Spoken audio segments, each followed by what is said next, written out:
aproveitar e vou mostrar para vocês aqui, ó, um pouco da história do Museu Francisco Coelho. É um museu municipal e a gente vai conversar ali com a Gislaine. A gente já bateu um papo com ela ali, ela já está nos aguardando. Olá! Olá! Boa tarde! Boa tarde! E aí, como é que é o seu nome? Se apresenta? Eu me chamo Gislaine, sou discente de História da Unifespa, tá? E você é guia museal de vocês hoje aqui dentro do museu, tá? E o que nós vamos conhecer aqui dentro? Só para uma prévia. A gente vai conhecer sobre a história de Marabá. Vamos repassar todos os pontos importantes da história de Marabá, vamos repassar um pouco sobre como essas pessoas trabalhavam, vamos falar sobre lendas, vamos falar sobre os animais aqui nativos da região. Vai ser algo bem interessante que fala sobre essa cultura da cidade de Marabá. Então vamos lá? Vamos. E aí, a primeira sala? A primeira sala é a nossa sala que fala sobre a cidade em mutação, né, uma linha do tempo. E aí ela vai nos trazer os pontos importantes da cidade de Marabá. Nós temos aqui iniciando com o Burgo Agrícola, instalado por Carlos Gomes Leitão, em 5 de agosto de 1895. Logo depois, nós temos também a Casa Marabá, que era um dos primeiros pontos de comércio aqui da região, que cresceu tanto que se tornou posteriormente, deu o nome posteriormente à cidade de Marabá, que tem a ver com um poema de Gonçalves Dias, né, um poeta maranhense que fala sobre uma índia mestiça, e isso é o que significa a cidade de Marabá, né, essa mestiçagem, a filha do índio com o homem branco. Né. Aí nós temos também, como eu falei, como cresceu tanto a partir do comércio da Casa Marabá, nós temos a assinatura dessa ata oficial. Esse aqui é o documento, datado de 1913, tá, e assinado pelo governador Enéas Martins, e as políticas locais da época. Tá? Temos também aqui na cidade de Marabá um ponto importante que foi das primeiras grandes enchentes, já que a cidade de Marabá é uma cidade, por estar no leito do rio, que sofre com diversas enchentes ali durante a sua história. Essa foi a primeira enchente que foi datada aqui dentro da cidade. E a partir disso, como houve uma enchente muito grande, as pessoas tinham que migrar para outros locais, como no caso o município de Itupiranga. E aí nós temos a partir de 1939, esse prédio aqui, que nós estamos hoje, o Palacete Augusto Dias, tá? Ele foi fundado em 1939 para sediar os 3 poderes, executivo, legislativo e judiciário, certo? Os 3 poderes, eles eram pequenos na época, como a cidade era muito pequena, e aí o Palacete ele foi criado para ter esse aspecto grande, enorme, com grandes portas, com toda essa sacada, com o nome Palacete, que nos lembra palácios, para poder mostrar o quanto que a cidade de Marabá era rica, o quanto que a cidade de Marabá era uma cidade que iria crescer. Então, o primeiro prédio estatal daqui foi um prédio que mostra essa grandeza da cidade. Isso em 1939? Isso em 1939. Nós temos, inclusive, o nosso chão, que é todo original ainda de 1939, tá? E todas as cerâmicas ainda de época, são cerâmicas que só tinham, assim, locais mais ricos, né, em locais que tinham... as outras cerâmicas são bem mais detalhadas, é algo muito interessante de se ver, de uma forma muito arquitetônica. Temos também as grandes estradas, porque a partir de 1969, nós temos a PA-70, hoje é a BR-222, que liga, né, Marabá, Belém e a Brasília, a grande estrada Belém-Brasília, que começou a surgir para começar a dar à cidade de Marabá uma fonte maior de localização, para as pessoas poderem entrar na cidade, já que antes os rios eram a única forma de entrar na nossa cidade. E a partir disso, com as novas estradas, como a PA-70, né, a BR-222, como a Transamazônica, trouxe mais pessoas para a nossa região. E aí migraram pessoas de diversas outras regiões. Inclusive, cortando você? Sim, sem problemas. A gente está aqui por conta da Transamazônica. A gente está fazendo a expedição Transamazônica e estamos passando no Marabá. Você vê, até hoje as estradas aí, levando essas pessoas em locais, e olha a importância das estradas, desde a época, né? Desde a época, exatamente. Na época, a Transamazônica era muito complicada, por causa que ela não estava concluída, então, quando no tempo de chuva, ocorria atoleiros, enfim, era algo muito complicado, mas hoje ela já está quase completa, então a nossa estrada está ficando já perfeita, como essa ponte de ligação, trazendo Marabá, ligando com os outros locais do Brasil, né? E aí nós temos também... a importância da cidade de Marabá com a área de segurança nacional, né, que ocorreu ali na época da ditadura militar. Nós temos a guerrilha do Araguaia, que foi um ponto muito importante na cidade.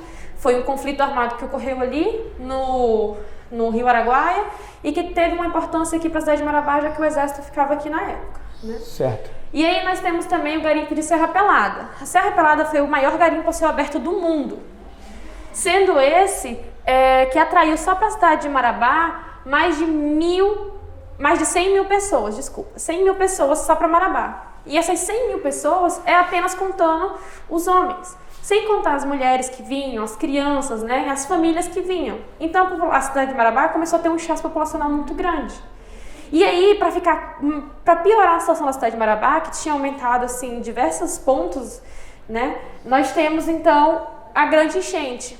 Essa é a enchente histórica da cidade de Marabá, é a enchente de 1980, em que o nosso rio ele subiu mais de 17,42 metros. Aqui, se vocês mostrarem depois, nós temos o nosso prédio mais antigo, que é o Armazém Paraíba, e essa água chegou até quase o segundo andar desse prédio. As crianças subiam nesse prédio para pular dentro da água. Só permaneceram alguns poucos prédios erguidos na época. Então foi algo assim, muito absurdo. E não tem muito tempo, né? Não tem muito tempo, foi só em 1980. Exatamente. E aí as pessoas acabaram migrando para outros locais da cidade, que foi quando surgiu a Nova Marabá. Certo. Tá? Agora, eu posso sim, voltar aqui na fica à questão vontade. do ouro. Ali a gente filmou a foto de uma pessoa segurando.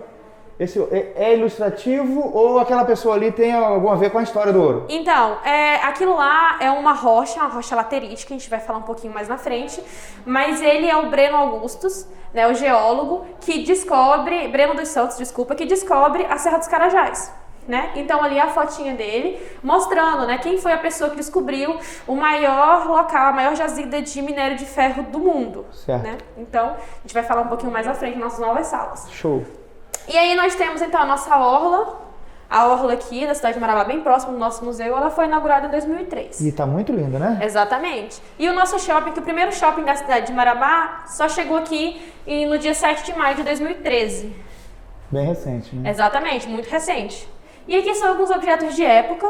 Nós temos aqui a famosa máquina de escrever, ou máquina de datilografar. Né? Ela tem história ou é só uma máquina? É só a amostra, né? Entendi. E aí nós temos também a moeda da época, tá? É. Os cruzeiros que vieram antes do real. Show. Nós temos os réis ali na primeira, depois do Brasil ali, Primeira República, 1919. Que legal. Tá? A máquina de costura que foi muito famosa aqui na região, porque as mulheres quando os homens iam para o garimpo, elas tinham a função, na verdade, de manter a nossa economia, praticamente, aqui da cidade. Né? Então, com a costura, as mulheres como lavadeira, então as mulheres como dentro da história da cidade de Marabá, né? Conseguindo aí seguir com a nossa economia. Show de bola. Tá? Me acompanhe agora, por favor. Agora a gente vai para a segunda sala. A gente vai para a segunda sala. E aí, o que temos na segunda A sala? nossa segunda sala é sobre o coletivo de artistas. Podem me acompanhar. Nós temos aqui um coletivo de artistas que nos fala sobre a arte do nanquim. O nanquim é uma arte, é uma técnica de desenho que existe há mais de 1000 anos. Ela é originária da China. Hoje, a gente tem o nanquim marabaense, que é conhecido até internacionalmente. Temos 3 estilos principais, o pontilhismo, o chapado e o tracejado. Tá? Essa técnica chega aqui em Marabá em 1919, pelas mãos de uma criança, ele só tinha 8 anos na época, chamada Augustus Morbach. Tá? A gente tem inclusive aqui o autorretrato de Augustus Morbach aqui atrás, vocês podem observar. Tá, eu posso fazer uma pergunta? Ele Sim. foi autodidata ou ele viu isso em algum lugar? Autodidata. Ele foi autodidata, ele aprendeu, né, sozinho, ele não fez faculdade, tá? Ele e nenhum dos nossos outros artistas, como Varney Oliveira, que nós temos essa arte tão linda, que ele usa o ressecamento das folhas, são folhas mesmo de árvore que ele resseca, e aí ele faz o desenho nessas folhas, que é para mostrar esses animais para as futuras gerações, que provavelmente vão estar extintos. Como aconteceu com aquele pica-pau ali, ó, que no início do mês ele foi considerado extinto, e Varney Oliveira já se antecipou a essa extinção. Show de bola. Agora a gente vai para a nossa outra sala, que é a nossa sala de ciclos econômicos. Tá, e aí a gente tá passando por essas salas. Sim. Antes de ser museu, você tem alguma coisa, o que funcionava aqui? Então, lembra que eu falei em 1939? Certo. Ele sediava os 3 poderes até 2010. A Câmara dos Vereadores ainda estava aqui. Certo. Depois de 2010 ele foi abandonado, né? Certo. Até a construção do nosso museu. Tá, aí aqui funcionava alguma coisa de algum desses poderes, não é isso? Isso, sediava todos os 3 poderes, executivo, legislativo e judiciário. Aqui dentro funcionava a Câmara, funcionava, né, o Fórum, tudo era funcionado aqui dentro. Show. Até 2010, que foi quando eles saíram. Show de bola. E aqui nós temos a nossa sala dos ciclos econômicos, fiquem à vontade. Olha só, cara. Muito interessante, né? Aqui em Marabá nós temos o primeiro ciclo econômico, que é o ciclo econômico do látex. A extração do látex geralmente a gente conhece como a seringueira. Mas aqui em Marabá nós tínhamos uma árvore chamada árvore de caucho. A árvore de caucho era uma árvore que tinha um poder econômico inferior, o seu látex era inferior da seringueira, e por isso ele era mais barato. Tá? A gente vai ver em outra sala lá em cima a diferença mais gritante entre uma árvore e outra. Certo. E aí nós temos aqui também a castanheira. A castanheira, né, a castanha do Pará, foi um dos maiores ciclo econômico da cidade, né? Marabá tinha tanta castanheira ao seu redor que em alguns anos apenas ele se tornou o maior produtor exportador, produtor de castanha aqui do município, daqui do estado. Um barco saiu daqui com mais ou menos 55 mil litros de castanha. Então era algo absurdo, né? E aí, o que poucas pessoas da cidade de Marabá sabem é sobre o garimpo. O garimpo de diamante, ele foi muito abundante aqui na região, às margens do rio Tocantins, a partir dos anos de 1940, 1950. E essas pessoas utilizavam esse tipo aqui de objeto. De mergulho, né? Isso, esse é o escafandro. O escafandro, ele era utilizado por esses homens. Há uma roupa inteira, mas aqui em Marabá eles não utilizavam a roupa inteira, eles utilizavam apenas esse capacete. E aí pesava mais de 80 quilos, tá? E os homens passavam até 1 hora embaixo d'água.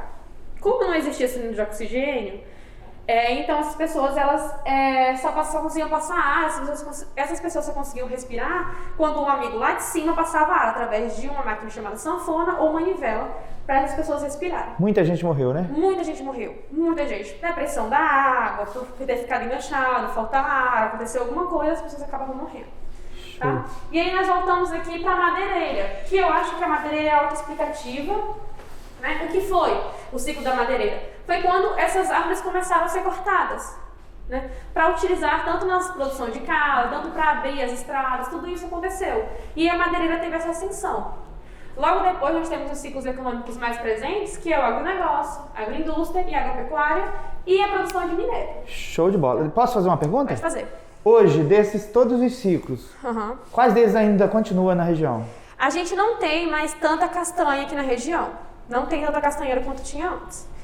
O nosso caucho ele foi praticamente extinto da cidade de Marabá. O diamante não se encontra mais no leito do rio. A madeireira tem poucas árvores para fazer essa retirada. Então os atuais são esses dois aqui, que é o minério e a parte mais da agronomia, né? Dos agronegócios, né? E exatamente, do agronegócio. Show de bola. A gente vai agora para a nossa sala de minerais metálicos ferrosos. Bora lá. Então me acompanha. Essa aqui é a nossa sala de minerais metálicos ferrosos. Aqui, do número 1 ao número 10, tá? Inclusive o 11 aqui embaixo, são minérios retirados pela Vale, tá? Aqui em Marabá, nós temos um dos minérios mais raros do mundo, que é o minério de cobre. O minério de cobre é um dos minérios mais raros do mundo e é retirado aqui na mina do Salobo, tá? E nós temos o número 1, 2, 3 e 4, que são os minérios de cobre, tá? Eles têm cores diferentes porque são impurezas diferentes. Então, quanto mais colorido, mais impurezas. Esse aqui é o minério de cobre mais puro, né? Exatamente. E aqui nós temos o manganês também, número 5, que é um outro tipo de minério que nós utilizamos aqui na cidade de Marabá, né, que faz essa retirada. Aqui nós temos as crostas laterísticas, tá? São crostas, são rochas que mostram que um local tem incidência de minério de ferro. Entendi. E isso aí tem alguma coisa a ver com um vulcão, alguma coisa assim? Não, ela tem essa formação por causa da chuva. Então, o que ocorre? Elas ficam acima, tá? É como se a gente vê como se fossem umas pedras, vou chamar de, só para vocês analisarem, então ela fica acima, onde a gente pisa. E aí, com a chuva, ela fica nessa formação, com muita chuva, com o vento, se ela rola, se ela cai, se os animais elas passam ali. Então, ela fica com essa formação. Ela tem essa coloração por causa da incidência de minério de ferro nela. Show de bola. Tá? Aqui, inclusive, se vocês observarem, nós temos o número 1, que é a hematita compacta. A hematita compacta é um minério de ferro que é retirado da Serra dos Carajás. É o mais puro. Tá? A nossa pureza de minério de ferro beira ali aos 80%, tá? 70%, 80%. Enquanto outro local que tem uma pureza tão próxima quanto a nossa é a Austrália, que chega só aos 39%, 40%. Então o nosso bem superior. Exatamente, o nosso minério de ferro é o mais puro do mundo. Tá? Esse aqui é o hematita especular. O hematita especular, ele é o mesmo hematita compacta, a diferença é que ele tem mais impurezas e ele solta esses brilhinhos, né? E a gente tem o jasperito também, número 3, que ele demora 2 bilhões de anos para se formar. Esse aqui é bem antigo, né? Exatamente. Ele só se formava quando a Terra ela esquentava e esfriava. Isso muito antes do ser humano existir, muito antes da vida ter aqui no planeta. Então, quando a Terra ela esquentava e logo depois de algumas eras ela esfriava, aí ela se forma essa rocha. É por isso que ela é tão bonitinha, tão desenhada. Show de bola. Né? Aqui nós temos a nossa ponte rodoferroviária. Que é cartão postal da cidade, Exatamente. né? Essa ponte aqui, ela é uma das maiores do mundo. Ela tem 2.310 metros de extensão. Tá? Ela foi construída, principalmente o seu projeto inicial, só para passagem da estrada de ferro Carajás. Só para passagem do minério, do trem. Mas depois, posteriormente, ela foi anexada às nossas estradas. E aí ela se tornou uma ponte rodoferroviária. Tá? Ela foi inaugurada ali em 1984. Tá? Ela tem mais de 2 quilômetros, né? Ela tem mais de 2 quilômetros, tá? E aí nós temos aqui, como eu falei que eu ia falar com vocês, que é o descobridor da Serra dos Carajás, que é o geólogo Breno Augustus, tá? Ele descobriu a Serra dos Carajás em 1967, tá? Já esse geólogo, ele diz, né, como foi que ele descobriu? Ele estava sobrevoando de helicóptero. E aí ele ficou sem gasolina, então ele precisava descer para colocar mais gasolina no helicóptero. E quando ele desceu, ele observou aquelas rochas que eu falei para vocês, as crostas laterísticas, naqueles locais. Por ser um geólogo, ele reconheceu que tipo de rocha era. Então ele fez, né, alguns estudos, ele abriu ela com esse machadinho aqui e ele percebeu que era uma crosta que tem existência de minério de ferro. Então ele percebeu que aquele local tinha muito minério de ferro. E hoje esse homem é conhecido assim, no mundo inteiro por ter descoberto a maior mina de minério de ferro do mundo. Hoje ele é vivo ainda? Ele é vivo ainda, tá? Ele dá palestras, enfim, ele é uma pessoa viva ainda, tá, gente? E eu posso fazer outra pergunta? Sim. Você vai falar sobre ouro também? Ouro? Ou não? Não, ouro não. A gente não tem tanto a fala sobre o ouro, tá? Por quê? Entendi. Por causa que a gente tem ali, eu passei sobre aquela sala, que a gente fala um pouquinho sobre a Serra dos Carajás, a Serra Pelada, desculpa, né? E a Serra Pelada, o que ela foi? Ela foi nada mais nada menos do que o maior garimpo a céu aberto do mundo. Aqui na região também, tá? E aí muitos homens, eles trabalhavam ali, no seu auge tinha mais de 200 mil homens ali trabalhando. Durante uma época foi proibido as mulheres, depois voltou, as mulheres casadas podiam adentrar dentro dali, né? A maior pepita de ouro, se eu não me engano, era enorme, pesava 20 quilos, se eu não me engano, que foi a maior pepita de ouro já encontrada ali. Então muitos homens, eles saíam das suas casas, eles migravam para Marabá e para essa região para tentar enriquecer achando ouro. Encontrando ouro, trabalhando ali na Serra Pelada. Inclusive, a gente recebe muitas escolas aqui e as crianças sempre falam, meu avô trabalhou, meu pai chegou a trabalhar, o parente de uma outra amiga minha trabalhou. Então a gente tem as crianças desse local, daqui de Marabá, eles têm muito contato com o ouro, né, ali da Serra dos Carajás. E a gente ouviu, assim, as conversas na rua, de que uma pessoa caçando, e aí ele achou uma pedra, e essa pedra era diferente, um pouco dourada, e ele pegou essa pedra e levou, e aí viu que era uma grande pedra de ouro. Ele achou com a mão. Isso é mito ou é verdade? Então, há relatos de como esse local foi encontrado. Né? Há relatos de que sim, foi encontrado perto de uma fazenda, aqui próximo, né, das redondezas de Marabá, e encontraram esse ouro e as pessoas começaram a vir para cá. Né? Então, são relatos de como foi que foi descoberto. O que a gente sabe é que em uma quantidade de tempo muito pequena, esse local se tornou o maior local do mundo. Isso aí. Né? Em que as pessoas, elas se arriscavam, elas largavam tudo para vir aqui atrás da grande descoberta do ouro. Né? Show de bola. E a próxima sala? A gente vai subir uma escada agora, né? São 2 andares, são 2 lances de escada, na verdade, que a gente vai subir. Show. Passamos aqui por essa parte do museu e nós temos a revoada de pássaros, a gente vai ver mais sobre ela lá em cima, a gente está vendo ela desde a entrada do nosso museu. São pássaros regionais. Sim, são pássaros aqui, né? Mas pássaros amazônicos, certo? A gente tem as araras, são diversos pássaros da região. Show de bola. E agora a gente está subindo para o 2º andar, né? Isso. E aqui em cima, você sabe, antes do museu, o que funcionava ainda assim? Era parte da Câmara. Tá. Aqui em cima que ficava o local de debate da Câmara, entendi. né? O auditório, né? Isso, o auditório. Muito obrigada. Que legal. Essa escada, ela tá aqui desde a fundação do prédio, né? É uma escada histórica, ela tem 82 anos também e ela permanece firme. Há relatos, isso são de pessoas que chegam no nosso museu, que dizem que nos primeiros dias da grande enchente da cidade de Marabá, a água chegou até aqui. Então... Há relatos dos primeiros dias, né? E aí são relatos aí que as pessoas viveram, pessoas antigas que chegam aqui e falam, olha, eu entrei aqui e estava assim de água. Aqui nós temos uma arte, né? Isso, essa aqui é a Bertoletti, de Vitória Barros. Vitória Barros também é uma artista regional, tá? Também é autodidata. E ela nos traz características da castanheira. Nós temos vários pedaços, tanto casca, caule, ali a gente tem folhas, flores, tudo que são dessa árvore. Então, a matéria-prima que ela usa é castanheira. É a castanha. A gente tem inclusive a serragem, quando ela foi cortada.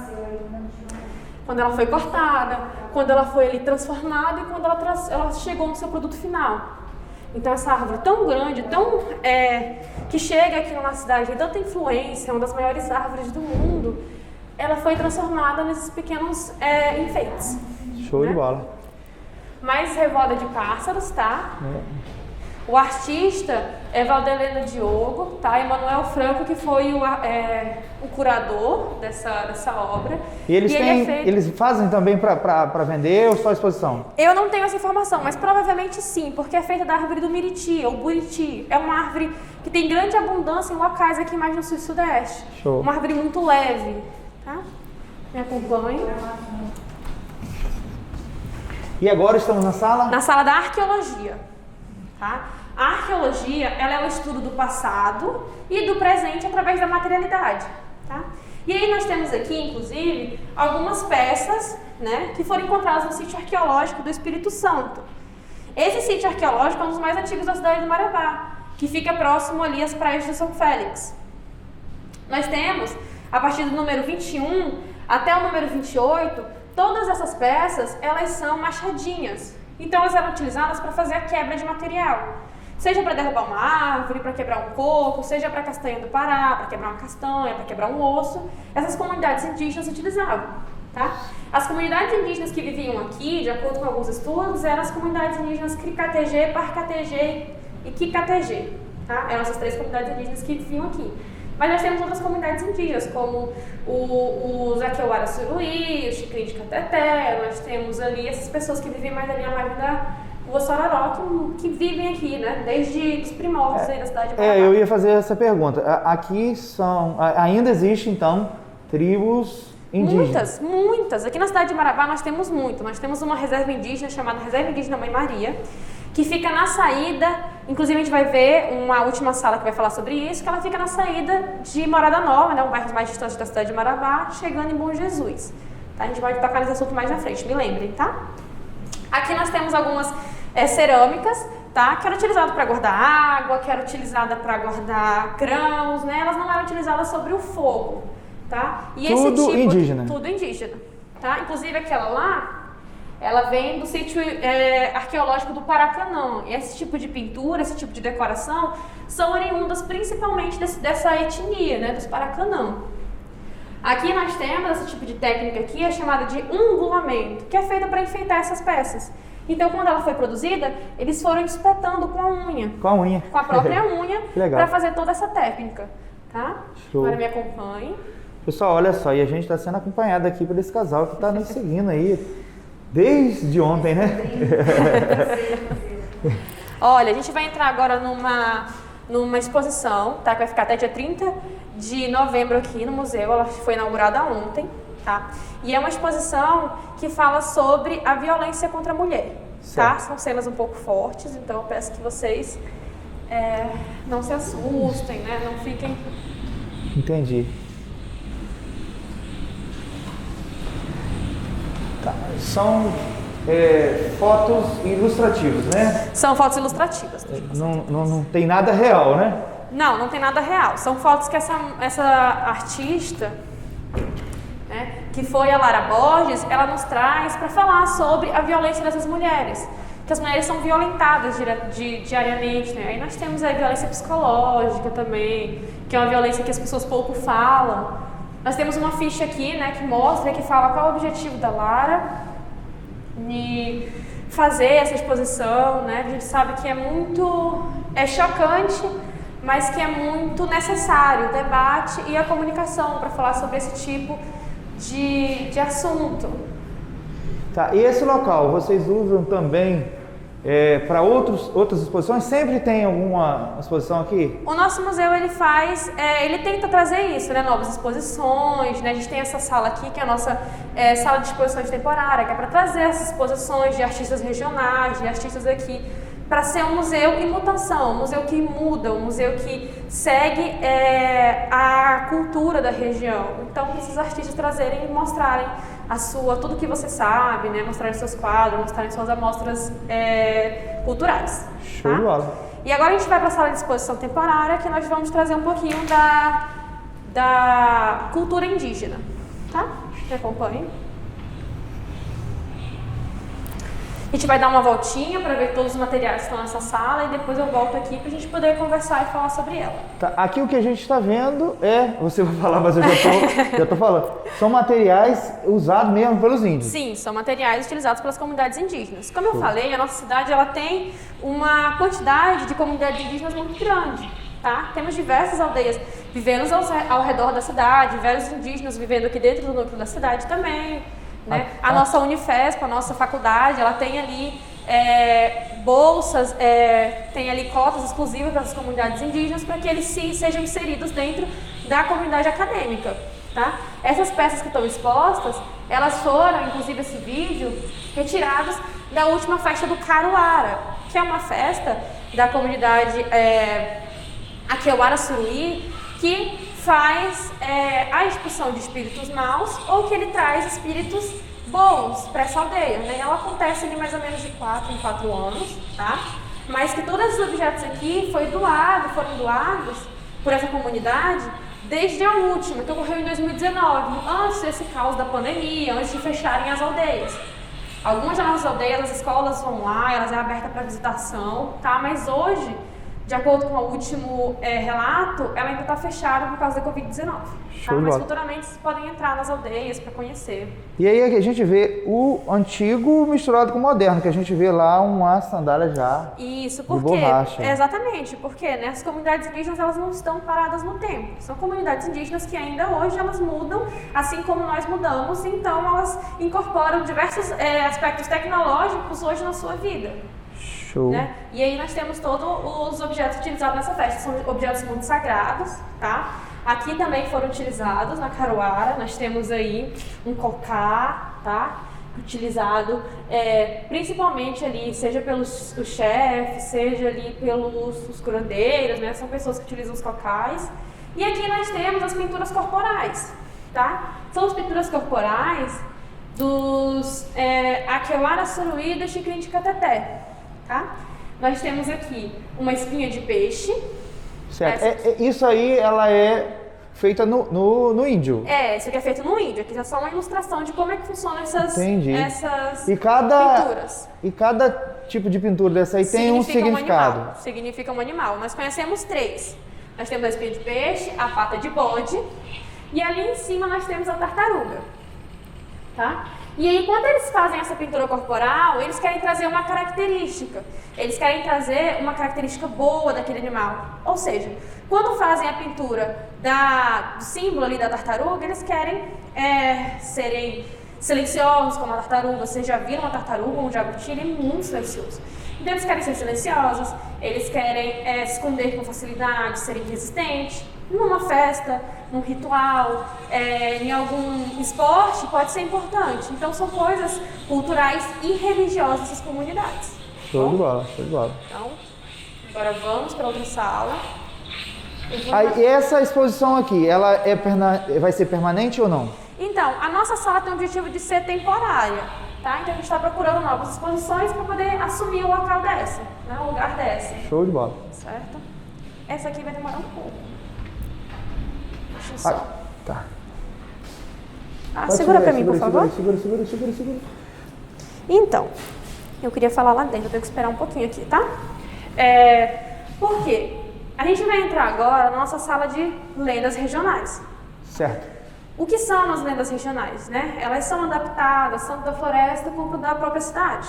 Essas lendas, essa sala principalmente, ela é muito nova, né? Ela está aqui desde o dia 12 de outubro, Dia das Crianças. A gente fez uma festa muito bonita nas redes sociais, está lá para vocês olharem É uma festa muito bonita, com as crianças, com música, com escola, a escola mais antiga aqui da região da cidade de Marabá. Então, assim, é uma sala que nos mostra um pouco disso, nos traz, né, um pouco da cultura e de como funcionava as pessoas aqui na região, as pessoas de idade, como elas pensavam. Né? Então, eu quero que vocês me acompanhem agora. Deixa eu ligar e desligar a luz. Cuidado, cuidado, eles estão aqui. É a Matilda, meu irmão. Corre, corre, corre. O nego d'água tá aqui dentro, tá puxando o meu pé.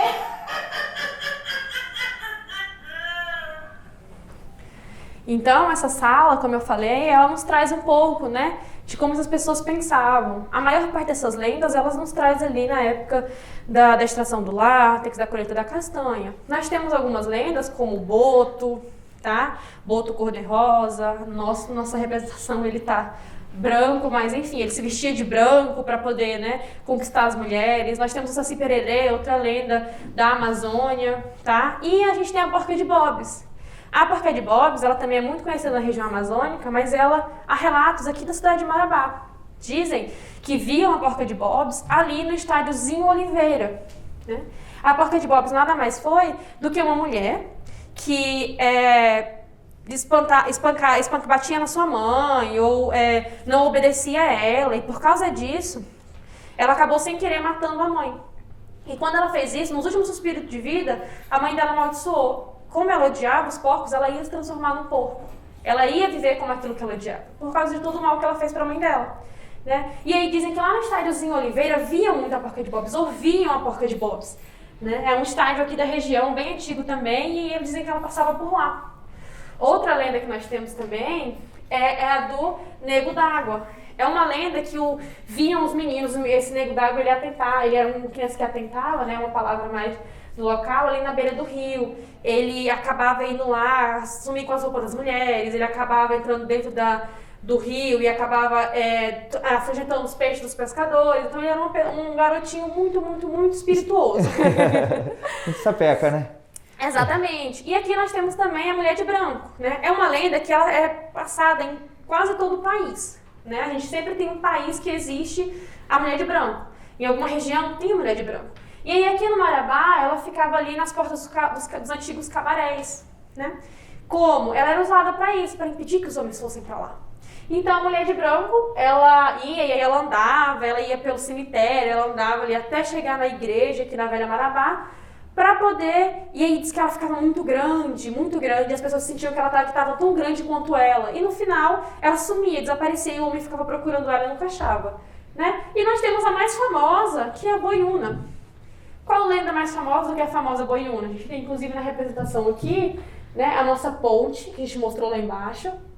Tá? E a Boiúna, ela foi uma mulher, ela engravidou, provavelmente do boto, né? Então uma lenda com a ligação na outra. E quando ela engravidou, ela não podia contar para os pais. E aí ela jogou a filha dentro do rio.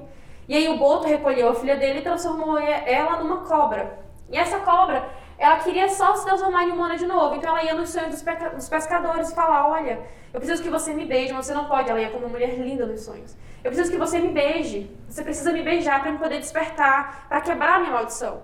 Só que, infelizmente, as pessoas, quando viam ela, os homens ficavam assustados, aterrorizados. E aí, com muita raiva, ela derrubava esses barcos, né, lá no rio.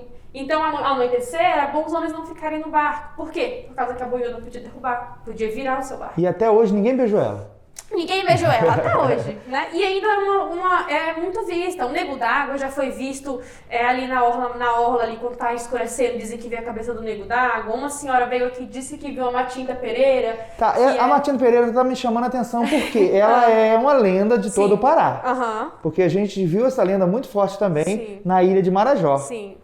Né? Como eu falei lá na frente, aqui na frente, o que acontece? Essas lendas, elas são adaptadas para cada região. Né? Trazem essas lendas de dentro dos locais de floresta para dentro da cidade e adapta ela. Então a Matinta Pereira pode ser exatamente igual como vocês contaram. Só que aqui ela era vista ali na antiga Selpa, onde ficava a antiga Selpa aqui na Velha Marabá. Tá? E aí veio uma senhora mais cedo que ela disse que foi no velório da Matinta Pereira. Né? Querendo ou não, ela foi. A minha avó, inclusive, Ela viu a rasga-mortalha, o símbolo da Matita Pereira, sobrevoando a casa de um parente, de um conhecido nosso, e disse que essa pessoa vai morrer em menos de uma semana. Porque viu a rasga-mortalha. E foi dito e certo, essa pessoa morreu em menos de uma semana. Então são fatos que a gente não pode, né, saber o que está acontecendo. Fazem parte do imaginário da população. Show de bola. Né? A gente tem inclusive o Marabazinho, que é um boi que foi criado justamente para o nosso museu. É como se ele fosse o mascote do nosso museu. Tá? Então esse daqui é a sala... Das lendas. Ficou com medo, Cris? É a matinha, meu irmão. A gente vai pra cá.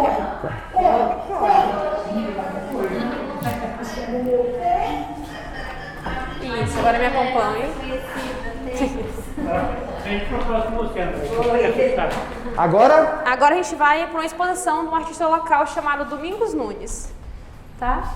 Domingos Nunes é um artista também autodidata da região, tá? E aí nós temos aqui a própria castanheira, nós temos aqui também os garimpeiros, tá? Ali no leito do rio, procurando suas pedras preciosas. E aqui nós temos um dos primeiros bairros da cidade de Marabá. Lembra da Casa Marabá? Olha ela aqui, ó. Em 2007, Domingos Nunes tentou mostrar como era esse primeiro núcleo. Então nós temos a Casa Marabá, temos as pessoas trabalhando, né, na região, e esse aqui posteriormente, né, foi chamado de Cabelo Seco, que é onde fica ali no Pontal, tá? O Entendi. Pontal é um encontro dos dois rios, Show aqui de na bola. Orla da Velha. Aqui nós temos a principal diferença entre seringueira e caucho. Lembra que eu falei que eu ia mostrar? Lembro. Então, a seringueira se fazia sangria. Retirava-se algumas ml de produto, enquanto do caucho ela era derrubada. Então tinha uma perca muito grande nesse... Foi horrível, porque assim, a seringueira você podia voltar, tá voltando lá e tá recolhendo mais seringa, né, mais látex. Enquanto o caucho não. Mas o abono é que o caucho você retirava 20 quilos do produto. Então você sugava toda essa árvore. E é por isso que ela foi extinta da região, porque foi um desmatamento enorme que ocorreu. Os caucheiros, as pessoas que trabalhavam no caucho, eles diziam que não dava para fazer a sangria, porque quando você dava a primeira machadada, a árvore ela definhava e morria. Então ele precisava derrubar para aproveitar toda essa árvore. Entendi. E aí nós tivemos um desmatamento A gigante. gente não sabe se é mito ou se é verdade, né? Exatamente, por quê? Primeiro que era com machado, não era cauteloso como era com a seringueira, né? Então quando você dá uma machadada numa árvore, vai abrir um buraco enorme e ela vai... Então pode ser que seja só falácias, né? Mas quem sou eu para dizer se eles estavam certos ou errados? Aqui era como era retirado a castanha de dentro da floresta, tá? Que era através dos burros ou dos cavalos, mas principalmente dos burros. E essa última exposição, essa arte linda do Domingos Nunes, retrata imagens e paisagens que ele via quando era criança, que hoje está extinta, né? Então, que ele deve ter hoje seus 60 anos, talvez. Então, em 60 anos, o quanto que a cidade se transformou e não mudou por causa dessa expansão, por causa desse desenvolvimento, né? Agora a gente vai para uma parte muito interessante. Então, antes de iniciar, eu preciso perguntar. Algum de vocês tem medo de escuro, de insetos, de cobras, de morcegos? Eu não. Não tem, Mas então me quem tá acompanhe. assistindo eu não sei, né? Então, vocês podem Você que tá parar aí. assistindo, parem, tira as crianças da sala.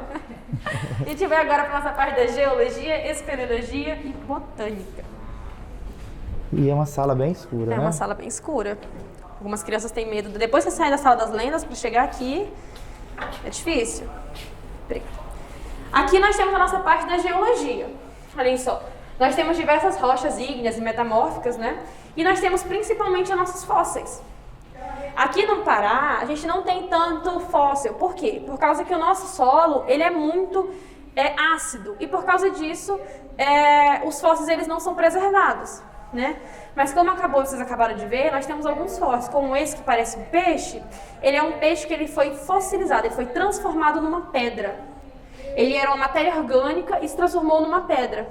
E ele tem datação de 125 milhões de anos de existência. Esse aqui, número 4, é o nosso fóssil mais antigo, tá? Ele tem datação de 299 milhões de anos, tá? O único que foi encontrado aqui em Marabá foi o número 6, tá? Em Marabá não, aqui na região, número 6, na região do Jacundá, aqui mesmo no Pará, tá? Todos os outros foram encontrados em outras regiões, como no Tocantins, que é um local que mais tem esses fósseis. Aqui são alguns minerais e as pedras que as pessoas mais conhecem, as gemas, que são a ametista, que é a pedra do signo de Touro, inclusive, e o quartzo rosa, tá? O quartzo rosa, ele também é muito conhecido, certo? E aqui nós temos, principalmente, a água marinha, nós temos a esmeralda, tá? E me acompanhe agora, por favor. Aqui nós temos nossas... São todas artificiais. Quem está em casa não está vendo, que está escuro. Não está escuro. Mas são algumas plantas, tá? São artificiais. Aqui nós temos a nossa parte da espeleologia. A espeleologia, ela é o estudo das cavernas. Desses antigos locais, as pessoas, muito antes de se tornarem, né? Ó, a revoada de morcego. De se tornarem aí homo sapiens, viviam, né? Local que guardava ser humano. Então nós temos aqui morcegos, são animais oriundos desses locais mais escuros da caverna, né? Em locais escuros como a caverna. Nós temos uma das maiores baratas do mundo, que tem muita incidência aqui em Marabá, tá? Essas baratas, elas chegam a ter até 10 centímetros, não pode ligar o flash. Não pode. Não. Elas têm até 10 centímetros de diâmetro, tá? E ela é chamada de barata-folha ou barata d'água. E aqui nós temos um escorpião, também que vive nos locais mais escuros da caverna. Se forem para uma caverna, por favor, cuidado com esse escorpião. Ele é muito, muito, muito venenoso. São pinturas rupestres. Eu sei que todo mundo já ouviu falar na escola, né? Pinturas rupestres serão feitas nessas cavernas. Essas são pinturas rupestres originais, retiradas ali da Serra das Andorinhas. E aqui nós temos a Amblyopide, que é o escorpião-aranha. Né? Ela é cega, ela não tem olhos, e por isso que ela vive nesses locais tão escuros. Tá? E a parte que as crianças adoram, que as crianças amam, que é a nossa parte da zoologia. Nós temos diversos animais expostos, tá? Não toquem na nossa cobra, por favor, tá? E eles são, cada um desses animais, eles são animais de verdade, tá? Eles são animais que foram empalhados. E hoje eles estão aqui no nosso museu como parte da nossa exposição, né? Aqui nós temos esse chão que ele é interativo, então para vocês não se assustarem quando vocês passarem, ele se mover. Tá? Por favor. E todos esses animais aqui, eles são animais, né, que tenham, principalmente aqui na região, a região amazônica, região sul e sudeste, oriundos aqui desse local, tá? Fiquem à vontade para vocês olhar todos os animais, todas as peças.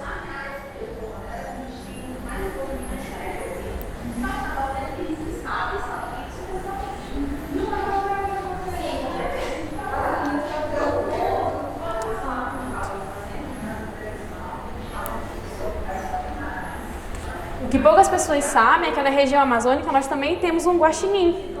Esse é o guaxinim mão pelada, tá? O guaxinim mão pelada, ele vive nesses locais aqui da região amazônica, nesses locais mais cerrados aqui no Brasil. Mas ele é um animal ali mais da América do Sul, né? Naquela parte mais dos Estados Unidos, aquele local, tá? Me acompanha. A gente vai agora para a nossa praticamente última sala, tá? Essa sala é uma sala da etnologia. Oi, Guaitemé, Caju Torraré. Meu nome é Pepoti Rombroti Rodrigues. Moro na aldeia indígena Arantica QG, a 25 km daqui. Nossa vida lá é cheia de rituais e cerimônias.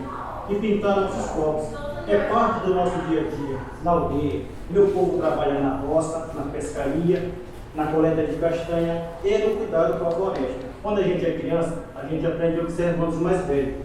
A gente também tem escola, assim como a de vocês. Nossas crianças aprendem bem cedo a fazer pintura corporal, a jogar flecha, correr fora e cantar nossas músicas. Aproveite para ver e aprender sobre nossa cultura, com os objetos como este que deixamos aqui na sala. E para o irmão, Inturva Anemon. Seja bem-vindo ao nosso passeio. Isso. Esse é o Prepoti, tá? Prepoti Ruproti. Ele mora na aldeia indígena Arantica-TG. Como eu falei, são aldeias que tem aqui na região, né? E aí nós temos aqui, eu quero que vocês me sigam, por favor. Nós temos aqui alguns acessórios utilizados por essas comunidades. Esses acessórios com miçanga são vendidos geralmente. Então, se vocês verem comunidades indígenas vendendo essas miçangas, comprem para ajudar, né? São pessoas que vendem porque a gente vende porque a gente precisa, né? Aqui nós temos também uma máscara ritualística, tá? A gente pensa na hora que vê que, ai meu Deus, é um vestido de casamento. Não, gente, não é. É uma máscara ritualística utilizada no ritual do peixe, tá? Ali entre os meses de fevereiro, março e abril, tá bom? Por causa da piracema, a reprodução dos peixes e afins. Utilizada geralmente por homens. Aqui nós temos, né, esse cigarro de ervas que já não é mais utilizado hoje, eles utilizam geralmente o próprio fumo mesmo, né? Eles não utilizam tanto mais esses cigarros. E aqui embaixo nós temos, se vocês observarem aqui comigo, um pé de bode, que era utilizado para poder recolher o ouriço da castanha do Pará de dentro da floresta, para não ficar se abaixando. Então tinha esse tipo de efeito, né? A gente tem as cestarias lá em cima, são cestarias utilizadas dentro das aldeias, são vendidas para dentro da cidade, inclusive. E nós temos também aqui uma máscara ritualística do ritual do macaco prego. E eu gosto de mostrar muito sobre a paxiba. A paxiba, ela é um objeto, tá? Espinhoso, tá? E ela é uma raiz. Só que essa raiz, ela fica acima da terra. Ela fica a 1,5 metro de altura. Então, uma árvore fica como se fosse um vestido, tá? A paxiúba, que é o nome da árvore. E ela é utilizada para ralar a castanha do Pará e retirar a seiva, tá? Retirar o leite da castanha do Pará. Então, ela é utilizada para ralar a castanha do Pará e ralar qualquer outro tipo de aparelho que eles precisavam aqui na região, tá bom? Me acompanha agora, a gente vai só para mais uma sala lá embaixo. Show! E aí, a nossa passeio já está chegando ao fim, já está acabando, tá? Então, me acompanhe. Vamos descer de novo a escada. A nossa sala de ação social, tá? Essa sala que a gente utiliza, podem entrar, tá? A gente utiliza aqui para poder trazer algumas oficinas infantis para as crianças. Agora, no Dia das Crianças, a gente fez oficinas de massinha de modelar, de stencil, voltada para o público infantil. E ela nos traz aqui em cima, né, um pouco da festa chamada Festa do Divino Espírito Santo, que é uma festa que tem aí características ainda portuguesa, que veio ali com a Igreja Católica, né, que fala sobre o Espírito Santo, né, Pai, Filho e Espírito Santo. A pombinha também significa o Espírito Santo, que é aí o símbolo do cristianismo. E aí essas labaredas, ela mostra que é sobre o fogo, ela fala que é sobre o fogo. Então a gente tem aqui essa festa divina ainda aqui em Marabá. Ainda hoje nós temos 5 divinos ativos na cidade e que durante um ano eles fazem sua festa. Venham para o Museu Marabaense, aqui no Museu de Marabá, tá? O Francisco Coelho, a gente fica aqui na Velha Marabá e eu peço que vocês venham conhecer um pouco da história da nossa cidade. Muito obrigado e sejam bem-vindos.